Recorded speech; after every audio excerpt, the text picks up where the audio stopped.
இது தமிழக சட்டசபை தேர்தல் குறித்தான கட்டணம் செலுத்தப்பட்ட விளம்பரம்.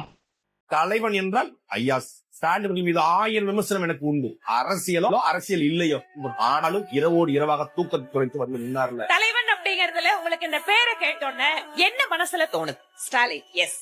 அக்கினி நெஞ்சில் குமுறும் எரிமலை கட்டின கலட்டும் ஆத்திரகாரா, அந்த குருதி அடிமுடி வேரில் அனலை திரட்டும் தைரியகாரா, கலியுகம் தேடி கடலால தாண்டி வந்தாயே நீ கரிகாலா. அரவணைக்கிற போக்கு, அதை பேசி சரி செய்கிற போக்கு கலைஞரை விட திரு ஸ்டாலின் வந்து ஸ்ட்ராங்கா இருக்குன்னு நினைக்கிறேன். ஸ்டாலின் இஸ் மோர் டேஞ்சரஸ் தேன் கருணாநிதி. அதை இன்னைக்கு ஸ்டாலின் நிரூபித்துக் கொண்டிருக்கார். நீ கரிகாலா, கலியுகம் தேடி கடலால தாண்டி வந்தாயே நீ கரிகாலா.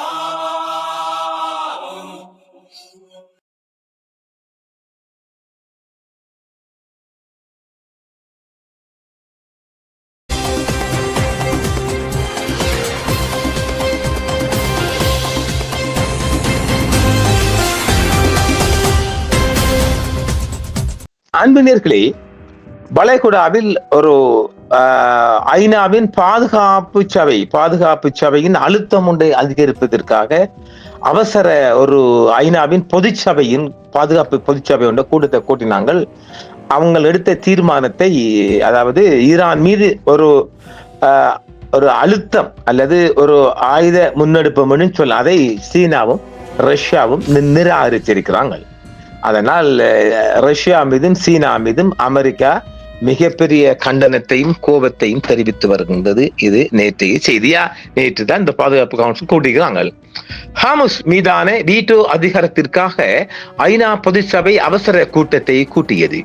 பாதுகாப்பு கவுன்சில் தீர்மானத்தை ரஷ்யாவும் சீனாவும் நிராகரித்ததை தொடர்ந்து ஹாமஸ் ஜலச்சந்தி தொடர்பான அவசர வீட்டோ விவாதத்திற்காக ஐக்கிய நாடுகள் பொதுச்சபை நேற்று இந்த கூட்டத்தை கூட்டியது. பயங்கரவாதத்திற்கு மாஸ்கோவும் பெய்ஜிங்கும் துணை போவதாக வாஷிங்டன் குற்றம் சாட்டிய நிலையில் ராஜதந்திர பிளவுகள் மேலும் ஆழமடைந்தன. அதே நேரத்தில் இந்த வரைவு தீர்மானம் முக்கியத்துவம் வாய்ந்த இந்த நீர்வழியில் அதிகரிக்கப்படாத இராணுவ நடவடிக்கைகளை சட்டபூர்வமாக்கும் என்றும் வீட்டோ அதிகாரம் கொண்ட நாடுகள் எச்சரித்தன. பாதுகாப்பு கவுன்சில் தீர்மானத்தை ரஷ்யாவும் சீனாவும் நிராகரித்ததை தொடர்ந்து ஹாமஸ் ஜலச்சந்தி தொடர்பான அவசர கால வீட்டோ விவாதத்திற்காக ஐக்கிய நாடுகள் பொதுச்சபை வியாழக்கிழமை நேற்று கூடியது. பயங்கரவாதத்திற்கு மாஸ்கோவும் பெய்ஜிங்கும் துணை போவதாக வாஷிங்டன் குற்றம் சாட்டிய நிலையில் இந்த வரைவு முக்கியமான நீர்வழியில் அங்கீகரிக்கப்படாத இராணுவ நடவடிக்கைகளை சட்டபூர்வமாக்கும் என்று வீட்டோ அதிகாரம் கொண்ட நாடுகள் எச்சரித்ததால் ராஜதந்திர பிளவுகள் மேலும் ஆழமடைந்திருக்கின்றது. ஹாமஸ் ஜலச்சந்தியை மூடுவது தொடர்பான முடக்கப்பட்ட பாதுகாப்பு கவுன்சில் தீர்மானம் குறித்த சிறப்பு வீட்டோ விவாதத்திற்காக கனடாவின் ஹாமில்டனில் உள்ள ஐக்கிய நாடுகள் பொதுச்சபையில் நேற்று ராஜதந்திரிகள் கூடினர். முன்மொழியப்பட்ட இந்த வரைவு பிராந்திய ஸ்திரத்தன்மையை தீர்க்குமா அல்லது தற்செயலாக ஏற்கனவே உள்ள பதட்டங்களை தீவிரப்படுத்துமா என்பது குறித்து பிரதிநிதிகளிடையே கடுமையான பிளவுகள் நிலவின. பாதுகாப்பு கவுன்சிலை பீடித்துள்ள முடக்க நிலையை கடந்து செல்லுமாறு பிரதிநிதிகளுக்கு அழைப்பு விடுத்தது. சபை தலைவர் அலனா பெர்பாக் நடவடிக்கைகளை தொடங்கி வைத்தார். வெறும் வீட்டோ அதிகாரம் பயன்படுத்தப்பட்டதால் வலுச்செலுத்தல் உரிமைகள் தொடர்பான விவாதங்கள் முடிவுக்கு வருவதை தடுக்கும் கடமையும் சந்தர்ப்பமும் சபைக்கு உள்ளது என்றும் அவர் வலியுறுத்தினார். வீட்டோ அதிகாரத்திற்கு எதிராக ரஷ்யா மற்றும் சீனா வாதம் மாஸ்கோவின் துணை பிரதிநிதியாக பணியாற்றும் அன்னா அஃப்தீனிவா கூடுதல் ஆயுத தலையீடுகளை நியாயப்படுத்தும் வகையில் எதிரிகள் தீர்மானத்தின் மொழிவை திரித்திருக்க கூடும் என்றும் கூறி அந்த எதிர்மறை வாக்கை நியாயப்படுத்தினார். பாதுகாப்பு நெறிமுறைகள் என்ற போர்வையில் குறிப்பிட்ட பாதுகாப்பு நடவடிக்கைகளுக்கு சபையின் அங்கீகாரத்தை இந்த நடவடிக்கை திறம்பட நாடியதாகவும் அவர் வாதிட்டார். மேலும் இது நிறைவேற்றப்பட்டிருந்தால் தொடர்ச்சியான போர்க்குணத்திற்கும் அதிகரித்த பகைமைகளுக்கும் வரம்பற்ற அனுமதியை வழங்கி இருக்கும் என்றும் அவர் எச்சரித்தார். மோதலை தவிர்த்து ராஜதந்திர தீர்வை வளர்ப்பதை நோக்கமாக கொண்ட மிகவும் நியாயமான ஒரு முன்மொழிவை மாஸ்கோவும் பெய்ஜிங்கும் முன்னுரை சமர்ப்பிருந்ததாகவும் அஸ்டினாவா குறிப்பிட்டிருந்தார். பெய்ஜிங்கை பெருந்தப்படுத்தும் ஃபுக் ஹாங் இந்த நிலைப்பாட்டை வலுப்படுத்தினார். அங்கீகரிக்கப்படாத அமலாக்க நடவடிக்கைகளுக்கு சட்டப்பூர்வ அங்கீகாரத்தை வழங்குவதையோ அல்லது இராணுவ ஆக்கிரமிப்புக்கு திறம்பட அனுமதி அளிப்பதையோ சபை தவிர்க்க வேண்டும் என்றும் அவர் எச்சரித்தார். இந்த முக்கியமான கடல் வழி பாதை தொடர்பான எந்த ஒரு கூட்டு நடவடிக்கையும் சர்வதேச சட்ட கட்டமைப்புகளை கண்டிப்பதாக பின்பற்ற வேண்டும் என்றும் தனிப்பட்ட நாடுகள் தங்கள் அதிகாரத்தை வெளிப்படுத்துவதற்கான சாக்கு போக்குகளாக செயல்படுவதை தவிர்க்க வேண்டும் என்றும் அவர் வலியுறுத்தியிருந்தார்.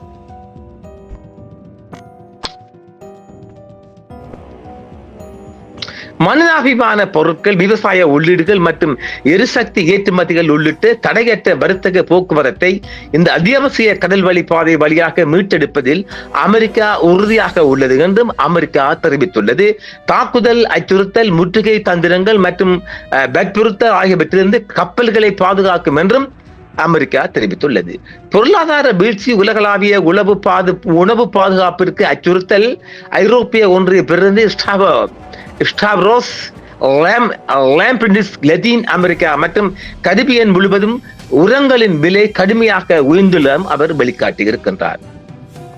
ஐக்கிய நாடுகள் பொதுச்சபை ஹார்முஸ் நீரிணை ரஷ்யா, சீனா, வீட்டோ, அன்னலனா பேர்பாக், மைக் வால்ஸ், ஐநா பாதுகாப்பு சபை, கப்பல் போக்குவரத்து சுதந்திரம், மத்திய கிழக்கு பாதுகாப்பு என்றும் சொல்லப்படுகிறது.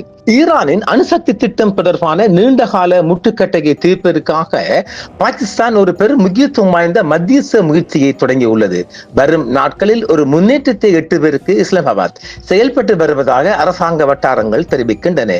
தெஹ்ரானுக்கும் வாஷிங்டனுக்கும் இடையிலான எந்த ஒரு பேச்சுவார்த்தை தீர்ப்புக்கும் முக்கிய தடையாக இருக்கும் அணுசக்தி பிரச்சினை குறித்து பாகிஸ்தான் ராணுவ தளபதி ஜெனரல் ஆசிம் முனீர் தற்போது ஈரானிய தலைமைகளுடன் பேச்சுவார்த்தை நடத்தி வருகிறார்.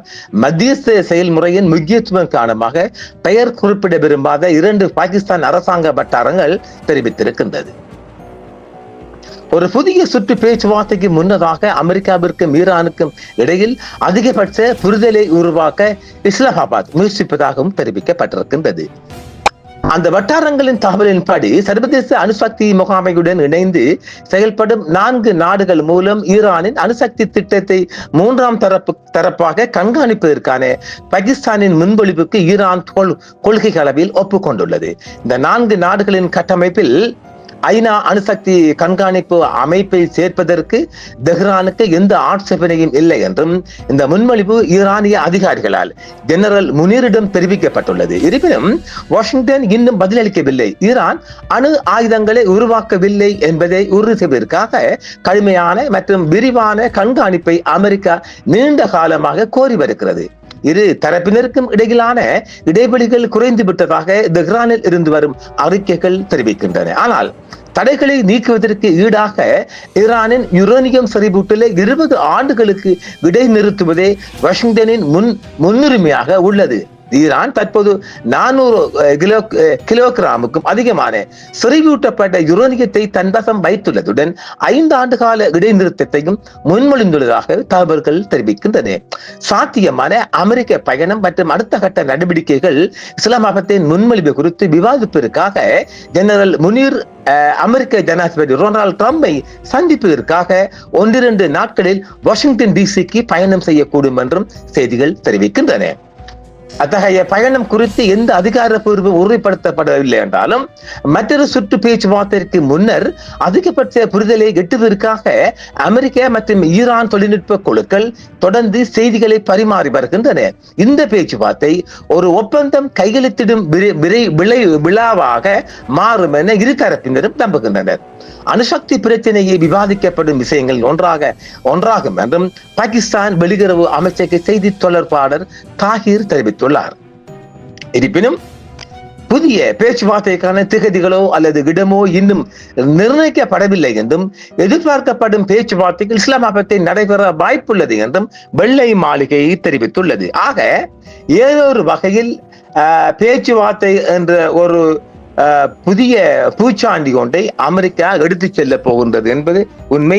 ஆனால் எந்த அளவு ஈரான் இதை நம்புகின்றதோ தெரியவில்லை. மீண்டும் ஒரு போருக்கான மிக அதிகமான வாய்ப்புகள் வருகின்ற நிலையில் மீண்டும் பேச்சுவார்த்தை என்ற செய்திகள் அடிபடுவது ஒரு சந்தேகத்தை மேலும் எழுப்பி வருகின்றது. கூடுதலான படை குவிப்பும் வளைகுடாவில் இருந்து வருகின்றது. இந்த நிலையில் ஈரானும் அமெரிக்காவும் தொடர் பேச்சுவார்த்தையில் ஈடுபட்டு வருவதாக பாகிஸ்தான் முன்மொழிந்துள்ளது. பாகிஸ்தான் ராணுவ தளபதி இந்த பேச்சுவார்த்தையில் அதிக கரிசனை காட்டி வருகின்றார் என்பதும் தெரிகின்றது. ஏனெனில் அமெரிக்க அதிபரும் அவரும் ஒரு நெருங்கிய தொடர்பில் இருப்பதால் அமெரிக்க அதிபரின் பேச்சுக்காக இவர் ஒரு ஒரு ஒரு ஒரு ஒரு நகர்வை செய்து வருகின்றார் என்றுதான் பார்க்கப்படுகின்றது. பார்ப்போம், எதிர்வரும் நாட்களில் யுத்தமா சமாதானமா பேச்சுவார்த்தை இல்லையா என்று பார்ப்போம். அடுத்த செய்திகளும் கவனிப்போம் நேர்களே. என்றும் உங்களுடன் சன்ரைஸ் இந்தியா டிவி சப்ஸ்கிரைப் பண்ணுங்கள், பெல் பட்டனையும் கிளிக் செய்யுங்கள். உங்கள் ஆதரவே எங்கள் சேவை. ஆதரவு தாருங்கள், அரவணைப்போம். மறக்காம சர்ப்ரைஸ் பண்ணுங்க. தேங்க்யூ.